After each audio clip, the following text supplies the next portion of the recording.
Assalamualaikum warahmatullahi wabarakatuh. Kami dari kelompok 7 ingin mempresentasikan hasil kerja kelompok kami tentang perhitungan pendapatan nasional. Anggotanya Marita Ayu Windawati, Meilani Geda Puspitasari, Muhammad Fandi Utomo, Muhammad Naufal Rafi'i Pratama, Muhammad Izul Haq.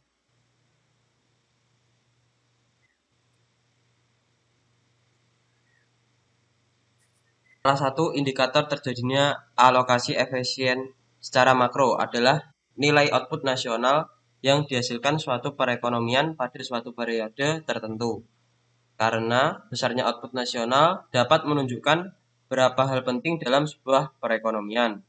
Pertama, besarnya output nasional merupakan gambaran tentang seberapa efisien sumber daya yang ada dalam perekonomian, yaitu tenaga kerja, barang modal, uang, dan kemampuan kewirausahaan digunakan untuk memproduksi barang dan jasa. Kedua, besarnya output nasional merupakan gambaran tentang produktivitas dan tingkat kemakmuran suatu negara, dan alat ukur tentang tingkat kemakmuran adalah output nasional per kapita. Ketiga, besarnya output nasional merupakan gambaran awal tentang masalah-masalah struktural atau mendasar yang dihadapi oleh suatu perekonomian. Istilah yang sering digunakan untuk pendapatan nasional adalah produk domestik bruto atau PDB atau gross domestic product atau GDP. Nilai barang dan jasa akhir berdasarkan harga pasar yang diproduksi oleh sebuah perekonomian dalam suatu periode atau kurun waktu dengan menggunakan faktor-faktor produksi yang berada atau berlokasi dalam perekonomian tersebut. Definisi produk dan jasa akhir dalam pengertian barang dan jasa yang dihitung dalam PDB adalah barang dan jasa yang digunakan oleh penggunaan terakhir atau untuk konsumsi. Kedua, harga pasar yang menunjukkan bahwa nilai output nasional tersebut dihitung berdasarkan tingkat harga yang berlaku pada periode yang bersangkutan. Ketiga, faktor produksi yang berlokasi di negara yang bersangkutan dalam berarti perhitungan PDB tidak mempertimbangkan asal faktor produksi atau milik perekonomian atau milik asing yang digunakan dalam menghasilkan output. Langkah menghitung PDB yaitu pertama, pemahaman tentang siklus aliran pendapatan dan pengeluaran dalam konteks makro. Kedua, bagaimana atau lewat pasar-pasar apa saja para pelaku ekonomi berinteraksi. Siklus aliran pendapatan atau circular flow merupakan sebuah model menggambarkan bagaimana interaksi antar pelaku ekonomi menghasilkan pendapatan yang digunakan sebagai pengeluaran dalam upaya memaksimalkan nilai kegunaan atau utility masing-masing pelaku ekonomi. Siklus aliran pendapatan, pembelian barang dan jasa.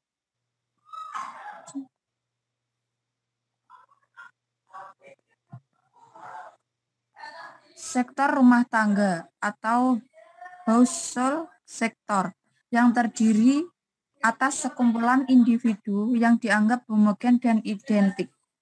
Sektor perusahaan atau prime sektor yang terdiri atas sekumpulan perusahaan yang memproduksi barang dan jasa.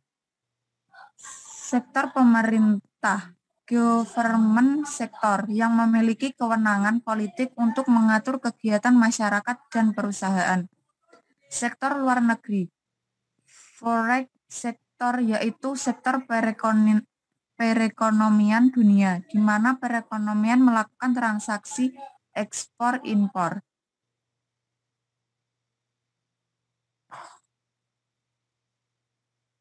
Sektor rumah tangga memiliki faktor-faktor produksi yang dibutuhkan untuk proses produksi barang dan jasa private. Sektor perusahaan maupun barang dan jasa publik atau sektor pemerintah. Faktor-faktor produksi tersebut adalah kesediaan untuk bekerja atau tenaga kerja, barang modal, misalnya tanah, uang, dan kesediaan untuk menanggung risiko yang dihadapi oleh perusahaan dengan membeli saham. Untuk faktor produksi yang diberikan tersebut, Sektor perusahaan memberikan gaji untuk kesediaan bekerja, pendapatan bunga untuk kesediaan meminjamkan uang, pendapatan sewa untuk kesediaan memberikan barang modal, dan pembagian keuntungan atau dividen untuk kesediaan menanggung risiko. Semuanya itu garis satu merupakan aliran pendapatan bagi sektor rumah tangga yang berasal dari sektor perusahaan. Selain dari sektor perusahaan, sektor rumah tangga juga memperoleh pendapatan dari sektor pemerintah. Pendapatan tersebut bisa karena balas jasa dan atas faktor produksi yang diberikan atau pendapatan upah dan pendapatan bunga. Pendapatan upah diperoleh jika individu bekerja, misalnya sebagai pegawai pemerintah. Kelompok pasar-pasar menjadi tiga pasar utama atau three basic markets. 1. Pasar barang dan jasa atau good and service market. Pasar barang dan jasa adalah pertemuan antara permintaan dan penawaran barang dan jasa. Dalam perekonomian tertutup, pemerintah utamanya berasal dari sektor rumah tangga dan pemerintah. Permintaan itu merupakan permintaan barang dan jasa akhir. Penawaran barang dan jasa berasal dari sektor perusahaan. Dalam perekonomian modern, tidak semua perusahaan memproduksi sendiri bahan baku yang digunakan untuk memproduksi barang dan jasa. 2. Pasar tenaga kerja atau labor market. Pasar tenaga kerja adalah interaksi antara permintaan dan penawaran tenaga kerja. Dalam perekonomian tertutup, penawaran tenaga kerja berasal dari sektor rumah tangga, sedangkan permintaannya berasal dari sektor perusahaan dan sektor pemerintah. Dalam perekonomian terbuka, penawaran tenaga kerja dapat juga berasal dari luar negeri. Contoh, penawaran tenaga kerja untuk pekerjaan perkebunan kelapa sawit di Malaysia berasal dari Indonesia. Dan sebaliknya, pengiriman tenaga kerja Indonesia atau TKI ke luar negeri karena permintaan dari negara yang bersangkutan. 3. Pasar uang dan modal, money and capital market. Pasar uang adalah interaksi antara permintaan uang dan penawaran uang. Di pasar uang, yang diperjualbelikan bukanlah fisik uang, melainkan hak penggunaan uang. Penawaran uang berasal dari pihak-pihak yang bersedia menunda hak penggunaan uangnya, entah dalam jangka pendek maupun jangka panjang. Jika hak penggunaan uang yang diperjualbelikan adalah setahun atau kurang, maka pasar tersebut masuk kategori pasar uang atau money market. Jika hak penggunaan uang yang diperjualbelikan lebih dari setahun, pasar tersebut adalah pasar modal atau capital market. Agar alokasi sumber daya keuangan makin efisien, dibutuhkan lembaga-lembaga perantara keuangan atau financial intermediary yang berfungsi mempertemukan permintaan dan penawaran uang. Contoh, bank atau perbankan atau banking maupun lembaga keuangan bukan perbankan non-banking institution. Mode perhitungan pendapatan nasional. Terdapat 3 cara perhitungan pendapatan nasional. 1. Metode output atau output approach. 2. Metode pendapatan atau income approach. 3. Metode pengeluaran atau approach. Masing-masing metode melihat pendapatan nasional dari sudut pandang yang berbeda, tetapi hasilnya saling melengkapi. Metode output atau output approach. Menurut metode ini, produk domestik bruto atau PDB adalah total output atau produksi yang dihasilkan oleh suatu perekonomian. Cara perhitungannya dengan membagi-bagi perekonomian menjadi beberapa sektor produksi atau industrial origin. Metode penjumlahan dalam perhitungan PDB dengan metode produksi nilai tambah atau value added masing-masing sektor. Nilai tambah merupakan selisih antara nilai output dengan nilai input.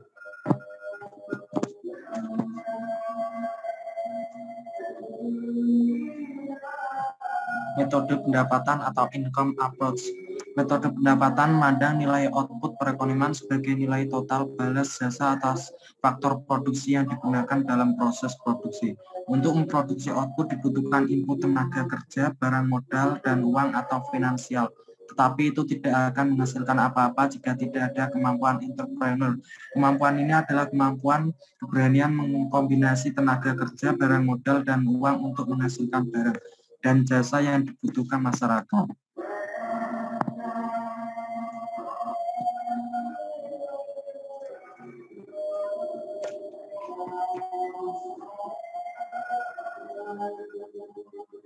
Metode pengeluaran atau expenditure approach. Menurut metode pengeluaran, nilai produk domestik bruto atau PDB merupakan nilai total pengeluaran dalam perekonomian selama periode tertentu. Beberapa jenis pengeluaran agregat dalam suatu pengeluaran. 1. Konsumsi rumah tangga atau hasil konsumsi. 2. Konsumsi pemerintah. 3. Pengeluaran investasi. 4. Ekspor neto.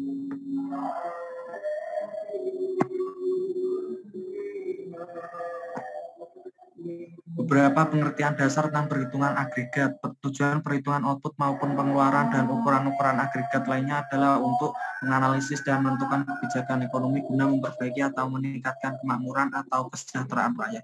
Beberapa pengertian yang harus dipelajari berkaitan dengan hal tersebut adalah 1. Produk domestik bruto, 2. Produk nasional bruto, 3. Produk nasional neto, 4. Pendapatan nasional, 5. Pendapatan personal, 6. Pendapatan personal disposable.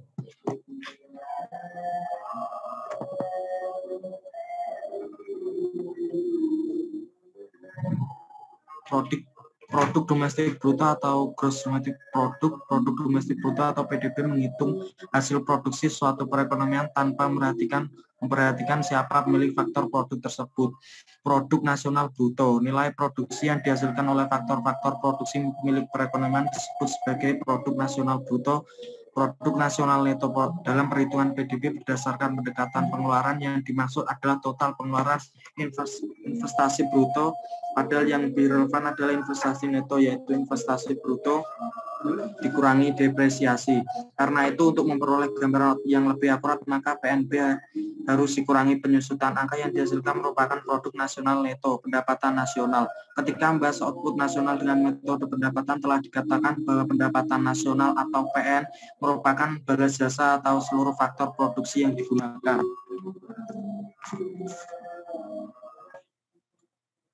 Pendapatan personal. Pendapatan personal PPH adalah pendapatan nasional yang merupakan hak individu dalam perekonomian sebagai balas jasa keikutsertaan mereka dalam proses produksi. Pendapatan personal disposable. Pendapatan personal disposable atau PPD adalah pendapatan personal yang dapat dipakai oleh individu baik untuk biaya konsumsinya maupun untuk ditabung. PBB harga berlaku dan harga konstan. Nilai PDB suatu periode tertentu sebenarnya merupakan hasil perkalian antara harga barang yang diproduksi dengan jumlah barang yang dihasilkan. Harga konstan adalah harga yang dianggap tidak berubah. Secara umum, hubungan antara PDB real dan PDB nominal dapat dinyatakan dalam bentuk persamaan di bawah ini. PDB real sama dengan PDB nominal atau deflator, di mana deflator sama dengan kurung buka harga tahun T dibagi harga tahun T min L kurung tutup kali 100%.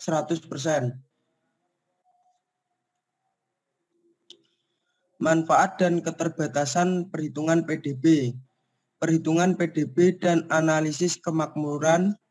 Perhitungan PDB akan memberikan gambaran ringkas tentang kemakmuran suatu negara dengan cara membaginya dengan jumlah penduduk.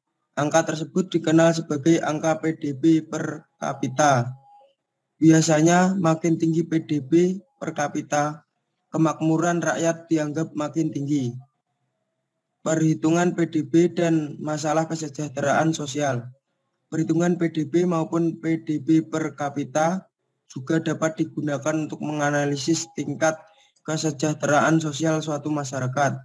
Umumnya, ukuran tingkat kesejahteraan yang digunakan adalah tingkat pendidikan, kesehatan, dan gizi, kebebasan memilih pekerjaan, dan jaminan masa depan yang lebih baik. PDB per kapita dan masalah produktivitas. Sampai batas-batas tertentu, angka PDB per kapita dapat mencerminkan tingkat produktivitas suatu negara. Untuk memperoleh perbandingan produktivitas antar negara, ada beberapa hal yang perlu dipertimbangkan. 1. Jumlah dan komposisi penduduk. 2. Jumlah dan struktur kesempatan kerja. 3. Faktor-faktor non-ekonomi. Perhitungan PDB dan kegiatan-kegiatan ekonomi tak tercatat underground ekonomi. Angka statistik PDB Indonesia yang dilaporkan oleh Badan Pusat Statistik hanya mencatat kegiatan-kegiatan ekonomi formal. Karena itu, statistik PDB belum mencerminkan seluruh aktivitas perekonomian suatu negara.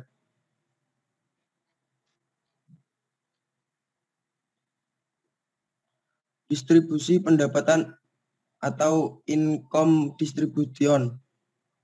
Pendapatan dianggap didistribusikan secara merata sempurna bila setiap individu memperoleh bagian yang sama dari output perekonomian. Distribusi pendapatan dianggap kurang adil jika sebagian besar output nasional dikuasai oleh sebagian kecil penduduk. Namun, distribusi pendapatan menjadi sangat tidak adil bila bagian sangat besar output nasional dinikmati hanya oleh sekelompok masyarakat.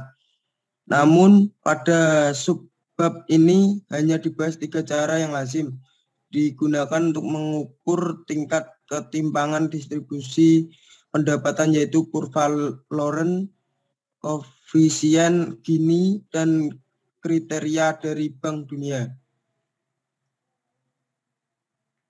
Kurva Lorenz pada gambar 13.2 sumbu vertikal adalah presentasi output nasional atau pendapatan nasional. Angka-angkanya akumulatif. Sumbu horizontal menggambarkan presentasi jumlah keluarga.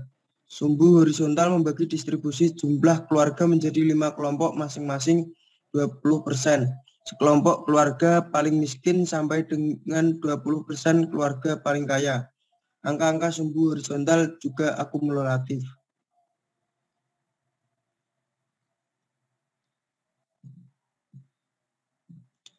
Koefisien Gini merupakan alat ukur ketidakadilan distribusi pendapatan inequality income distribution dengan menghitung luas kurva Lorenz. Area kurva Lorenz yang dihitung adalah area yang dibatasi oleh garis diagonal OB dan garis lengkung OB, areal C. Jika distribusi pendapatan adil sempurna, areal tersebut tidak ada luasnya 0. Angka koefisien Gini sama dengan 0. Apabila distribusi pendapatan tidak adil sempurna, luas kurva Lorenz mencakup seluruh segitiga BOD. Angka koefisien Gini sama dengan 1. Makin buruk distribusi pendapatan, angka koefisien Gini makin besar. Bank Dunia telah membuat kriteria, yaitu mengukur ketimpangan distribusi pendapatan suatu negara. Caranya dengan melihat besarnya kontribusi sumbangan dari 40% penduduk termiskin. Kriteria yang dipergunakan tersebut adalah 1. Apabila kelompok 20% penduduk termiskin memperoleh pendapatan lebih dari kecil dari 12% dari keseluruhan pendapatan nasional, maka dikatakan bahwa negara yang bersangkutan berada dalam tingkat ketimpangan yang tinggi dalam distribusi pendapatan. 2. Apabila kelompok 20% penduduk termiskin pendapatannya antara 12% 16% dari keseluruhan pendapatan nasional. Maka dikatakan bahwa terjadi tingkat ketimpangan sedang moderat dalam distribusi pendapatannya. 3. Apabila sekelompok 20% penduduk termiskin pendapatannya lebih dari 16% dari keseluruhan pendapatan nasional, maka dikatakan bahwa tingkat ketimpangan yang terjadi rendah. Pembahasan distribusi kekayaan amat relevan untuk melihat perkembangan distribusi pendapatan. Pengukuran distribusi kekayaan dilakukan dengan menghitung kelompok-kelompok mana saja yang paling menguasai jenis-jenis aset tertentu. Contoh, di negara-negara maju alternatif individu untuk menyimpan kekayaan sangat beragam. Mereka dapat membeli saham, obligasi, menyimpan dalam bentuk deposito dan aset-aset finansial lainnya. Selain aset finansial, mereka juga dapat membeli real estate. Tujuan pengumpulan aset tersebut adalah peningkatan pendapatan total di masa mendatang. Dengan makin besarnya aset, penghasilan non-gaji atau non-wages income makin besar jika mereka pensiun kelak tidak akan mengalami kekurangan penghasilan total, walaupun gaji sudah jauh berkurang. Dengan kata lain, di negara maju orang senantiasa membeli aset produktif.